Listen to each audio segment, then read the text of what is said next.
Hello दोस्तों, नमस्कार। आप सभी का संस्कार एकेडमी पीपला यूट्यूब चैनल पर हार्दिक अभिनंदन, स्वागत है। मैं आपका दोस्त चरण सिंह तोमर। मित्रों, जैसा कि आपको विदित है कि हमारे जो है मारवाड़ रियासत हमने कंप्लीट करा दी। मारवाड़ से पहले हमने मेवाड़ रियासत के जो वीडियो है आपको प्रस्तुत किए और अब हम चलते हैं बीकानेर रियासत। और जैसा कि आपको विदित है कि वीडियो के माध्यम से हमने आपको बताया कि जो बीकानेर रियासत है वो कहाँ से निकल के आई, मारवाड़ से निकल के आई। क्यों? क्योंकि यहाँ जो मारवाड़ या बीकानेर में राठौड़ वंश की जो स्थापना है वो राव बीका के द्वारा की गई। और मैंने ये जो है बीकानेर की स्थापना के बारे में और आपको मारवाड़ यानी जोधपुर जो रियासत कराई मैंने आपको, उसके माध्यम से आपको बताया। तो मित्रों, आज चलते हम बीकानेर रियासत। जैसा कि आपको विदित है कि बीकानेर में राठौड़ वंश ने, किस वंश ने? राठौड़ वंश ने शासन किया है। और राठौड़ वंश की हम अगर वंश उत्पत्ति के बारे में देखें कि राठौड़ों की उत्पत्ति कैसे हुई और कहाँ से आए, तो मैंने आपको बताया था कि राठौड़ जो है वो राष्ट्रकूट से बना है। राठौड़ शब्द जो है वो राष्ट्रकूट से बना है। और राष्ट्रकूट वंश जो था वो दक्षिण भारत में शासन किया करता था। राष्ट्रकूट वंश का अंतिम शासक कौन था? जयचंद गढ़वाल था। और जयचंद गढ़वाल का पोता था रावसिया, जिसने जोधपुर या मारवाड़ क्षेत्र में आकर के राष्ट्रकूट वंश की नींव रखी थी। और मित्रों, यहीं से निकल के आए थे कौन? राव बीका। राव बीका जो है वो बीकानेर रियासत की स्थापना करते हैं। तो मित्रों, अब शासक कौन है? बीका। तो राव बीका जो है वो संस्थापक है किसके? बीकानेर रियासत के। बात करते हैं कि एक कौन? कणी माता है, एक लोक देवी है कणी माता। और कणी माता के बारे में मैंने आपको मारवाड़ रियासत में बताया था कि राव जोधा ने जब जो मेहरानगढ़ दुर्ग की नींव रखी थी, तो उस मेहरानगढ़ दुर्ग की जो दीवार थी चिनी जाती और आप जो शाम के टाइम या रात को गिर जाती थी। ऐसा कई बार हुआ। तो इसका निर्णय यानी इसका जो सुझाव दिया गया वो किसके द्वारा? कणी माता के द्वारा दिया गया। तो कणी माता, जिसका बचपन का नाम रिदुबाई था, और कणी माता के हाथों से इस दुर्ग की यानी मेहरानगढ़ दुर्ग की नींव रखी गई थी। और तब जाकर के ये मेहरानगढ़ दुर्ग बना था। और कहते हैं कि मेहरानगढ़ दुर्ग में राजा राम नामक युवक ने अपनी क्या दी थी? बलि दी थी। तो मेहरानगढ़ दुर्ग में हमने किसका देखा? महत्वपूर्ण स्थान था किसका? रिदुबाई यानी कणी माता का। और आज भी हम देखें तो जो कणी माता है, कणी माता के आशीर्वाद से 1465 ईस्वी में किसने? राव बीका ने क्या किया था? बीकानेर क्षेत्र को जीत लिया था। तो बीकानेर क्षेत्र को जीता था किसने? राव बीका ने। किसके आशीर्वाद से? कणी माता के आशीर्वाद से। कब? 1465 ईस्वी को। तो 1465 ईस्वी को बीकानेर क्षेत्र को जीत लिया। किसके द्वारा जीत लिया गया? राव बीका के द्वारा। अब बात करते हैं 1488 ईस्वी। 1465 के बाद 1488 ईस्वी की हम बात कर रहे हैं। तो 1488 ईस्वी में क्या होता है? बीकानेर नगर बसाया जाता है। 1488 ईस्वी में क्या होता है? बीकानेर नगर बसाया जाता है। मित्रों, बीकानेर, वो बीकानेर मुझे हंसी क्यों आई? इसका कारण भी है। मुझे हंसी क्यों आई इसका कारण है क्योंकि मुझे जब बीकानेर का मैं नाम लेता हूं तो मुझे बीकानेरी भुजिया या बीकानेरी गुलाब जामुन या रसगुल्ले वो याद आ जाते हैं। और आप जानते ही हैं मैं नमकीन का और मिठाइयों का कितना शौकीन हूं। मित्रों, तो बीकानेरी भुजिया जो है बहुत ही ज़्यादा प्रसिद्ध है। यानी कि इंडिया में नामी है बीकानेरी भुजिया। कभी अगर अवसर मिलता है आपको तो आप बीकानेर जाकर के और उसका आनंद लीजिए, लुत्फ उठाइए। तो 1488 ईस्वी में क्या होता है? बीकानेर नगर बसाया जाता है। किसके द्वारा? राव बीका के द्वारा। आशीर्वाद से, किसके आशीर्वाद से? कणी माता के आशीर्वाद से। तो कणी माता के आशीर्वाद से क्या हुआ? बीकानेर क्षेत्र को जीता। और बीकानेर क्षेत्र जो है वो एक नगर जो है वो बसाया गया। किसके द्वारा? राव बीका के द्वारा। उसके बाद हम बात करते हैं कि ये जो बीकानेर नगर की स्थापना जो की गई थी वो अख्तीज के दिन की गई थी। अख्तीज, जैसा कि हिंदू लोग सभी जानते हैं अख्तीज क्या होता है। अख्तीज का दिन वो तीज है जिसे आखा तीज या अख्तीज कहते हैं, जिस दिन अनसूया जो कहते हैं ना, अनसूया सावा यानी जिसकी शादी का कोई सावा नहीं निकल रहा है, तो वो शादी जो होती है वो अख्तीज के दिन होती है। मित्रों, अख्तीज वो दिन है जिस दिन बीकानेर नगर की स्थापना की नींव रखी गई थी। तो आखा तीज या अख्तीज के दिन किस नगर की? बीकानेर नगर की नींव रखी गई थी। बात करते हैं बसंत पंचमी की। बसंत पंचमी, मित्रों, आज का दिवस बहुत ही ज्यादा महत्वपूर्ण है। क्यों? आज है बसंत पंचमी। और बसंत पंचमी आप जानते ही हैं, मां सरस्वती का दिन है आज का दिन, और कहते हैं कि माँ सरस्वती जो है वो बुद्धिदाता है, बुद्धि की जननी है और बुद्धि देने वाली है, ज्ञान देने वाली है, माँ शारदा है सरस्वती, और उसको नमन करते हैं क्योंकि आज का जो दिवस है वो है कौन सा, बसंत पंचमी। और कहते हैं कि बसंत पंचमी के दिन से क्या होता है मित्रों, बसंत पंचमी के दिन सबसे महत्वपूर्ण हमारे लिए यूँ है क्योंकि हमारे भरतपुर नगर की नींव रखी गई थी। भरतपुर नगर की स्थापना दिवस पूछ लिया जाता है तो वो कौन सा है, बसंत पंचमी। और बसंत पंचमी यानी कि आज के दिन सारा माहौल पीत होता है, यानी पीला ही पीला होता है, चारों तरफ पीला माहौल होता है। पुराना समय जब था तो लोग क्या करते थे, वो पीले फूल लेकर के एक दूसरे को उपहार स्वरूप दिया करते थे। तो बसंत पंचमी का दिन जो है बहुत ही ज़्यादा प्रसिद्ध है हिंदू रीति रिवाज के लिए। बात करते हैं अखतीज का दिन। तो अखतीज का दिन क्या हुआ था मित्रों, बीकानेर नगर की स्थापना या नींव रखी गई थी। उसके बाद में बात करते हैं कोड़म देसर, एक स्थान है कोड़म देसर, और कोड़म दे कौन थी, कोड़म दे रणमल की पुत्री थी, सॉरी पत्नी। कोड़म दे कौन थी, जो रणमल है यानी हंसाबाई के जो भाई थे रणमल, रणमल की पत्नी हुआ करती थी कोड़म दे। और कोड़म दे ने कोड़म देसर क्या बावड़ी का निर्माण कहाँ पे करवाया, जोधपुर में। तो कोड़म देसर बावड़ी कहाँ पे है मित्रों, जोधपुर में है। और बात करते हैं उसने एक नगर भी बसवाया जिसका नाम था कोड़म देसर। तो कोड़म देसर में भैरव जी का मंदिर भी बनवाया गया, किसके द्वारा, बीका के द्वारा। तो राज बीका के द्वारा कोड़म देसर में भैरव जी का मंदिर बनवाया गया। और बात करते हैं कि पतंग, यानी कि अगर हम जयपुर की बात करते हैं मित्रों, जयपुर में मकर संक्रांति 14 जनवरी के दिन पतंग महोत्सव मनाया जाता है। 14 जनवरी के दिन मकर संक्रांति पर जयपुर शहर में पतंग उड़ाई जाती हैं। और बीकानेर रियासत में क्या होता है मित्रों, आखा तीज के दिन पतंग उड़ाई जाती है। तो आपके लिए राजस्थान पुलिस की दृष्टि से बहुत ही ज़्यादा महत्वपूर्ण प्रश्न है और इसे आपको अपने जहन में स्थायी रूप से बैठाना है। बात करते हैं अगले शासक कौन आ गए मित्रों, वो है राव लूणकर्ण। और राव लूणकर्ण के बारे में बीटू सूजा जो विद्वान है, बीटू सूजा, उन्होंने क्या कहा है, बीटू सूजा ने राव लूणकर्ण के बारे में कहा है कि ये कौन है, कलयुग के कर्ण हैं, कलयुग के कर्ण। जबकि हम बात करें राजपूताने के कर्ण की, तो राजपूताने के कर्ण राय सिंह को कहा जाता है मित्रों। राजपूताने का कर्ण किसे कहा जाता है, राय सिंह को। और कलयुग का कर्ण किसे कहा जाता है, राव लूणकर्ण को। राव लूणकर्ण को कलयुग का कर्ण किसके द्वारा कहा गया है, बीटू सूजा के द्वारा। बीटू सूजा की एक पुस्तक थी जिसका नाम है राव जैतसीरो छंद। कौन सी पुस्तक है, राव जैतसीरो छंद। और इस पुस्तक में देखिए, ये पुस्तक जो है वो जानकारी का स्रोत है। कौन सी जानकारी छुपी है मित्रों इसमें जानकारी है कि राव जैसी और कामरान कौन था मित्रों, कामरान था हुमायूं का भाई, और हुमायूं ने कांधार क्षेत्र को कामरान को दिया था। हुमायूं ने जो कांधार क्षेत्र था उसको कामरान को दिया था। और कामरान और राव जैसी के मध्य एक युद्ध होता है और इस युद्ध में किसकी, राव जैसी की विजय होती है।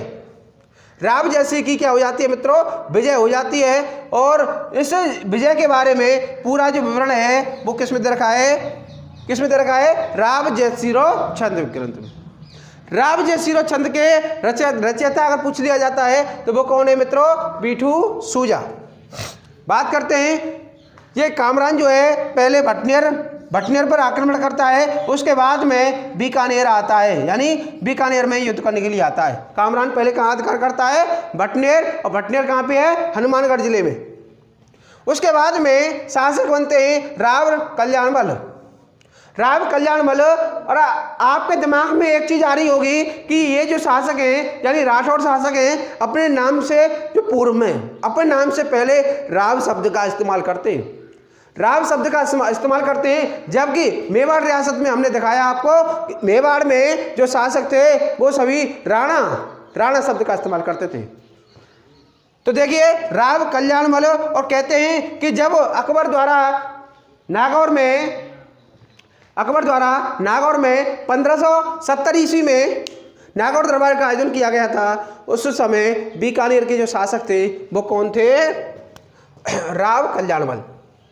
राव कल्याणमल उस समय शासक थे, लेकिन राव कल्याणमल जो है अपने पुत्र राय सिंह के साथ नागौर दरबार में उपस्थित होते हैं और अकबर की अधीनता स्वीकार करते हैं। अकबर की अधीनता स्वीकार करते हैं और अपने पुत्र राय सिंह को अकबर की सेवा में भेज देते हैं।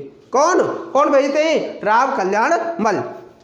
तो मित्रों, कल्याणमल जो है वो अकबर के नागौर दरबार में उपस्थित होते हैं और अपने पुत्र राय सिंह को इसमें भेज देते हैं। और अगर हम मृत्यु की बात करें तो कल्याणमल की मृत्यु 1574 ईस्वी में हो जाती है।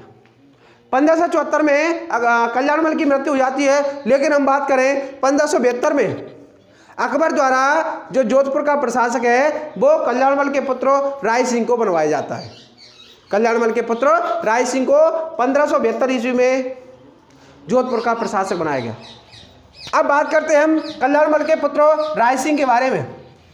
कल्याणमल के पुत्र राय सिंह के बारे में तो देखिए मित्रों, अकबर और जहांगीर, अकबर का पुत्र कौन था? जहांगीर। और अकबर और जहांगीर दोनों की मतलब शासनकाल देखा था किसने? राय सिंह ने। या मुगलों की बात करें तो मुगल शासक अकबर और जहांगीर की सेवा में रहे थे कौन? राय सिंह। कहते हैं कछुआ शासक मान सिंह, जिसको अकबर ने 7000 की मनसब दे रखी थी, और दूसरे थे कौन? राय सिंह। इनको मनसब प्रदान की गई थी। पहले तो इनकी मनसब की बात करें कि 4000 की मनसब थी। कितनी? 4000 की। लेकिन बाद में इन्हें 5000 की मनसब प्रदान की गई। किसको? राय सिंह को।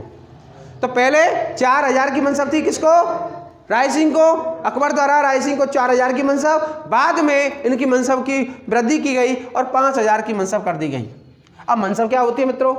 मनसब होती है कि किसी शासक के द्वारा, यानी शासक के द्वारा जो अन्य जो सेनापति हैं या अन्य जो सहायक कर्मचारी हैं उनको इतनी संख्या में, जैसे बात करते हैं 7000 की मनसब, तो 7000 सैनिक के ऊपर अधिकारी बना दिया जाता है।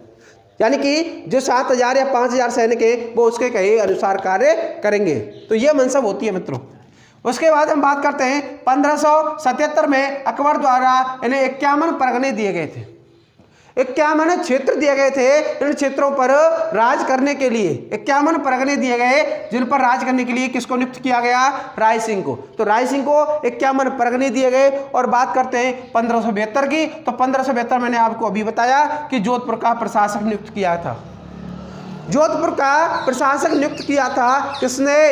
अकबर ने। किसे? राय सिंह को। अगर हम बात करें कि मित्रों जोधपुर का जब राय सिंह के द्वारा जोधपुर का प्रशासन संभाला गया, उस समय जोधपुर के शासक कौन थे?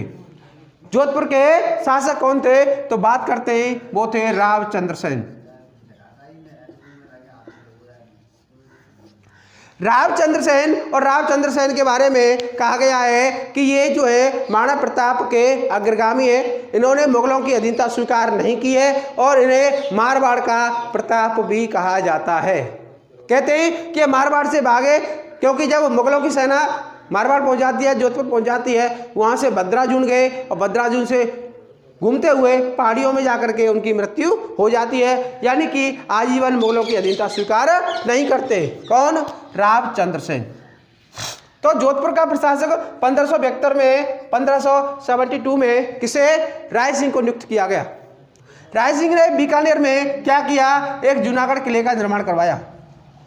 राय सिंह ने बीकानेर में जूनागढ़ के किले का निर्माण करवाया और यह निर्माण कार्य 1589 से 94 के मध्य किया गया। 1589 से लेकर के 1594 के मध्य किया गया। और किसकी देखरेख में किया गया? करमचंद की देखरेख में। करमचंद की देखरेख में जूनागढ़ के, यानी बीकानेर में जूनागढ़ के किले का निर्माण किया गया। अब बात करते हैं राय सिंह की कुछ पुस्तकें हैं मित्रों। राय सिंह की कुछ पुस्तकें हैं, वो कौन कौन सी हैं? देखिए, पहली है राय सिंह महोत्सव। राय सिंह महोत्सव। उसके बाद में अगली है वैदिक वंशावली। वैदिक वंशावली। उसके बाद में ज्योतिष रत्नमाला और अंत में है बाल बोधनी। बाल बोधनी। मित्रों, बाल बोधनी जो पुस्तक है वो किस पर है? ज्योतिष ग्रंथों पर आधारित टीका है। ज्योतिष ग्रंथों पर आधारित टीका कौन सी है? बाल बोधनी है। अगर हम विद्वानों की बात करें तो विद्वान देखिए कौन कौन है। राय सिंह के दरबारी विद्वान पहला है जैता और अगला है जयसोम। जैता और जयसोम। जैता ने राय सिंह प्रशस्ति की रचना की थी। राय सिंह प्रशस्ति की रचना किसके द्वारा की गई? जैता के द्वारा। अगर जयसोम की बात करें तो जयसोम ने करमचंद्र वंशोत्कीर्ण काव्यम नामक ग्रंथ की रचना की। और इस ग्रंथ में किसको? राय सिंह को राजेंद्र कहकर पुकारा गया है।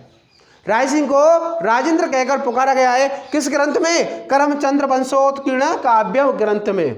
यह किसकी रचना है? जयसोम के द्वारा रचित ग्रंथ है। उसके बाद हम बात करते हैं कि मुंशी देवी प्रसाद। तो मुंशी देवी प्रसाद ने इन्हें राजपुताने का कर्ण कहकर पुकारा है। तो इन्हें राजपुताने का कर्ण। अगर हम बात करें कर्ण तो कलयुग का कर्ण कौन? राव लूणकर्ण। कर्ण यानी लूणकर्ण। तो कलयुग का कर्ण कौन है मित्रों? राव लूणकर्ण। और राजपुताने का कर्ण कौन है? राय सिंह है। और राय सिंह के बारे में ऐसे कथन किसके द्वारा किए कहे गए? मुंशी देवी प्रसाद के द्वारा। आप स्क्रीनशॉट ले सकते हैं। हाँ तो दोस्तों आपने स्क्रीनशॉट ले लिया। अब आगे चलते हैं पृथ्वीराज राठौड़। और पृथ्वीराज राठौड़ के बारे में देखिए बहुत इतिहास में बहुत ही ज़्यादा प्रसिद्धि है। और कहते हैं इन्होंने एक जो ग्रंथ लिखा था बेली कृष्ण रुक्मणी री, बहुत ज़्यादा प्रसिद्ध ग्रंथ है। और परीक्षाओं में यानी इतिहास की प्रश्न पत्र में अधिकांश पूछ लिया जाता है मित्रों किसे? बेली कृष्ण रुक्मणी के बारे में कि इस पुस्तक के रचयिता कौन है, या इस पुस्तक को 5वां वेद 19वां पुराण किसके द्वारा कहा गया। मित्रों इसको अच्छी तरह से दिमाग में अच्छी तरह से स्थायी रखना है। तो देखिए पृथ्वीराज राठौड़ के बारे में अगर हम चर्चा करते हैं तो ये कौन थे? ये छोटे भाई थे किसके? राय सिंह के। पृथ्वीराज जो राठौड़ थे वो राय सिंह के छोटे भाई थे। और ये अकबर के दरबार में रहते थे। अकबर के दरबार में। जैसा कि मैंने अभी आपको राय सिंह के बारे में बताया कि राय सिंह ने अकबर और जहांगीर की सेवा की थी। और ये भी पृथ्वीराज राठौड़ भी अकबर के दरबार में अकबर की सेवा में थे। और बात करते हैं अकबर ने इनको गागरोन दुर्ग जो है उसकी जागीर प्रदान की थी। गागरोन दुर्ग जो है वो प्रदान कर दिया किसमें? जागीर के रूप में। तो जागीर प्रदान कर दी कहाँ की? गागरोन दुर्ग। तो गागरोन दुर्ग और वहाँ की जो जागीर है वो प्रदान की जाती है अकबर द्वारा। किसको? पृथ्वीराज राठौड़ को। बात करते हैं इनकी प्रसिद्ध पुस्तक कौन सी है? बेली कृष्ण रुक्मणी री। बेली कृष्ण रुक्मणी री ये पुस्तक जो है बहुत ही ज़्यादा प्रसिद्ध है। क्यों है? क्योंकि ये कौन सी भाषा में है? डिंगल भाषा में है। अगर बात करें उत्तरी राजस्थानी डिंगल या उत्तरी राजस्थानी हम बोल सकते हैं उसे, तो उत्तरी राजस्थानी भाषा में है। कौन सी पुस्तक? बेली कृष्ण रुक्मणी री पुस्तक। और दुर्सा आड़ा ने इसको 5वां वेद मित्रों, 4 वेद हमने पढ़े, ऋग्वेद यजुर्वेद सामवेद अथर्ववेद, 4 वेदों के बारे में आपको पता है। लेकिन 5वां वेद कहा है किसने? दुर्सा आड़ा ने। और 19वां पुराण, जबकि पुराणों की संख्या पूछ ली जाए तो कितनी होती है मित्रों? 18। कितनी होती है? 18 पुराण होते हैं। जबकि 19वां पुराण क्या है? किसे बोला है?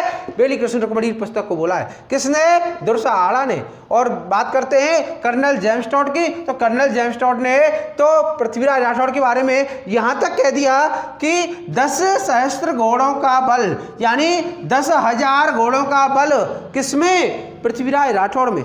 तो कर्नल जेम्स टॉड ने इनमें 10,000 घोड़ों का बल है वो बताया है कि इनमें 10 सहस्त्र घोड़ों का बल था। एलपी टोसीटोरी, देखिए एलपी टोसीटोरी जो है वो बीकानेर रियासत में आते हैं। और बीकानेर के जो गंगा सिंह थे, बीकानेर के जो शासक गंगा सिंह जो हैं वो इनको बीकानेर का इतिहास लिखने के काम जो है वो सुपुर्द करते हैं। किसको? एलपी टोसीटोरी को। अगर एलपी टोसीटोरी के बारे में देखा जाए तो ये इटली के निवासी थे। इटली में गांव पड़ता है एक उदीने, तो उदीने गांव के निवासी थे। कौन? एलपी टोसीटोरी। तो एलपी टोसीटोरी ने पृथ्वीराज राठौड़ को डिंगल का हेरोस कहा है। क्यों कहा है? क्योंकि डिंगल भाषा में कौन सा ग्रंथ है? बेली कृष्ण रुक्मणी री पुस्तक जो है वो किस भाषा में? डिंगल भाषा में बहुत ही ज़्यादा प्रसिद्ध है। और इसे ही हम उत्तरी राजस्थानी के नाम से भी जानते हैं। तो इसे डिंगल का हेरोस कहा है किसने? एलपी टोसीटोरी ने। जबकि कर्नल जेम्स टॉड ने 10 सहस्त्र घोड़ों का बल बताया है किसमें? पृथ्वीराज राठौड़ में। ये कौन थे मित्रों? ये कल्याणमल के पुत्र बीकानेर के जो राय सिंह थे, राय सिंह के भाई थे, यानी छोटे भाई थे। तो ये जो है ये तो रही पृथ्वीराज राठौड़ के बारे में चर्चा। अब आगे देखते हैं हम शासक हैं कर्ण सिंह, यानी राय सिंह के बाद में शासक बनते हैं। राय सिंह के बाद में शासक कौन बनते हैं? कर्ण सिंह। देखिए कर्ण सिंह की उपाधि क्या है? जालंधर बादशाह। क्या उपाधि है मित्रों? जालंधर बादशाह। अगर हम पुस्तक की बात करें तो कर्ण सिंह की पुस्तक का नाम है साहित्य कल्पद्रुम। साहित्य कल्पद्रुम नामक पुस्तक की रचना किसके द्वारा? कर्ण सिंह के द्वारा की गई। दरबारी विद्वान की हम बात करें कि दरबारी विद्वान कौन थे, तो दरबारी विद्वान थे गंगाधर मैथिल। गंगाधर मैथिल जो है वो इन कर्ण सिंह के दरबार में, बीकानेर के शासक कर्ण सिंह के दरबार में दरबारी विद्वान थे। कौन? गंगाधर मैथिल। और इन्होंने 2 ग्रंथों की रचना की। 2 ग्रंथों की रचना कौन कौन से ग्रंथ हैं? पहला है कर्णभूषण, कर्णभूषण, और दूसरा है काव्यडाकिनी। काव्यडाकिनी, कर्णभूषण और काव्यडाकिनी नामक 2 ग्रंथ जो है उनकी रचना गंगाधर मैथिल के द्वारा की गई। ये गंगाधर मैथिल कौन थे? दरबारी विद्वान। किसके? कर्ण सिंह के। तो कर्ण सिंह के दरबारी विद्वान थे गंगाधर मैथिल। इन्होंने कर्णभूषण और काव्यडाकिनी नामक ग्रंथों की रचना की। उसके बाद में हम बात करते हैं शासक अनूप सिंह की। तो अनूप सिंह देखिए इसकी उपाधि जो है वो माई भरातिब, माही भरातिब जो उपाधि है वो प्रदान की गई थी औरंगजेब के द्वारा। इन्होंने भी मुगलों की अधीनता स्वीकार की, मुगलों की सेवा की, और जब औरंगजेब के दरबार में ये शासन मतलब सेवा दे रहे थे तो औरंगजेब ने दक्षिण भारत में अभियान के लिए इनको भेजा और वो जीत करके आए। कौन? अनूप सिंह। तो अनूप सिंह के लिए औरंगजेब ने किसकी? माई भरातिब की उपाधि प्रदान की। अनूप सिंह ने बीकानेर में अनूप पुस्तकालय का निर्माण करवाया। बीकानेर में अनूप पुस्तकालय का निर्माण करवाते हैं कौन? अनूप सिंह। तो अनूप सिंह ने अनूप पुस्तकालय का निर्माण करवाया। मित्रों इसमें याद करने की कोई बात नहीं है, क्योंकि अनूप पुस्तकालय तो अनूप जी के द्वारा, अनूप पुस्तकालय अनूप सिंह के द्वारा निर्माण किया गया। कहाँ पे? बीकानेर में। अब बात करते हम कि अनूप सिंह ने कुंभा के संगीत ग्रंथों, मेवाड़ के शासक जो कुंभा हैं, तो मेवाड़ के शासक यानी कुंभा के जो संगीत ग्रंथ हैं उनका संकलन करवाया था। किनका? कुंभा के जो संगीत ग्रंथ थे, संगीत शास्त्र पर जो आधारित ग्रंथ थे उनका संकलन करवाया। उसके अलावा विभिन्न संस्कृत पुस्तकों का राजस्थानी भाषा में अनुवाद कराया। विभिन्न संस्कृत पुस्तकों यानी ऐसी पुस्तकें जो संस्कृत भाषा में लिखी थी उनका राजस्थानी भाषा में अनुवाद करवाया। जैसे कि आनंद राम ने जो गीता है, गीता का अनुवाद किया है राजस्थानी में। आनंद राम ने गीता का राजस्थानी भाषा में अनुवाद किया है। अनूप सिंह की कुछ पुस्तकें हैं, तो मित्र देखिए कौन कौन सी पुस्तकें हैं। पहली है अनूप विवेक, अनूप विवेक। दूसरी है काम प्रबोध। अनूप विवेक नाम से ही स्पष्ट हो जाएगा, अनूप सिंह, अनूप विनोद, ठीक है। उसके बाद अनूप विवेक, उसके बाद में काम प्रबोध और श्राद्ध प्रयोग चिंतामणि, श्राद्ध प्रयोग चिंतामणि, और अंत में है अनूपोदय, अनूपोदय। तो देखिए 2 पुस्तक तो आपको नाम से ही मिल जाएंगी। अनूप नाम है तो अनूप नाम से ही ये इन पुस्तकों के बारे में आपको ज्ञान होगा कि अनूप विवेक पुस्तक किसकी है? अनूप सिंह की है। और अनूपोदय पुस्तक किसकी है? अनूप सिंह की है। अनूपोदय जो पुस्तक है, अनूपोदय, ये जगदेव की गीत गोविंद पर आधारित जो टीका है उस पर लिखी गई पुस्तक है। जगदेव की गीत गोविंद पर आधारित जो टीका है उस पर लिखी गई पुस्तक कौन सी है? अनूपोदय। दरबारी विद्वान की हम बात करें, इनके दरबारी विद्वान कौन है? भाव भट्ट। कौन थे मित्रों? भाव भट्ट। और भाव भट्ट जो है इनके दरबार में बहुत ज़्यादा विद्वान जो कहें, हम कहें तो दरबारी विद्वान जो है वो भाव भट्ट हैं। और बीकानेर में एक कला चलती है उस्ता कला। बीकानेर में एक उस्ता कला चलती है। अब उस्ता क्या होता है? ऊंट की जो खाल होती है उस पर चित्रांकन, यानी ऊंट के जो खाल होती है उस पर चित्रांकन जो है वो उस्ता कला कहलाती है। और इस उस्ता कला के लिए अली रजा और रुकनुद्दीन को लाहौर से बुलाया था। किसने? अनूप सिंह। अनूप सिंह ने लाहौर से बुलाया था किस कला के लिए? उस्ता कला के लिए। और ये उस्ता कला का विकास जो है वो अनूप सिंह के काल में हुआ मित्रों। और अनूप सिंह ने बीकानेर में 33 करोड़ देवी देवताओं का मंदिर भी बनवाया। 33 करोड़ देवी देवता हैं, विजय स्तंभ पर भी हैं। और मित्रों आपके लिए एक क्वेश्चन है, 33 करोड़ देवी देवताओं की साल कहाँ पर स्थित है? आपको कमेंट में जाकर के इसका आंसर देना है। मैंने आपको वीडियो के माध्यम से पढ़ाया था कि 33 करोड़ देवी देवताओं की साल। तो बीकानेर में 33 करोड़ देवी देवताओं का मंदिर बनवाया, जिसमें हेरम गणपति। मित्रों राजस्थान पुलिस में अधिकांश पूछ लिया जाता है, गणपति से प्रश्न पूछ लिया जाता है, तो हेरम गणपति की मूर्ति कहाँ पे है? ये है 33 करोड़ देवी देवताओं के मंदिर में। कहाँ पे? बीकानेर में।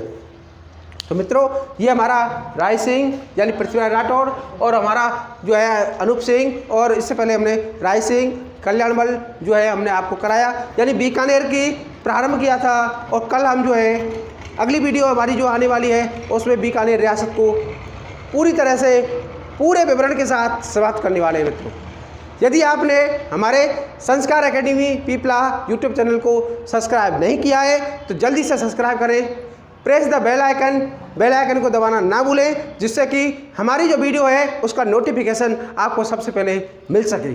हमारी वीडियो को लाइक करें, शेयर करें, कमेंट करें। धन्यवाद।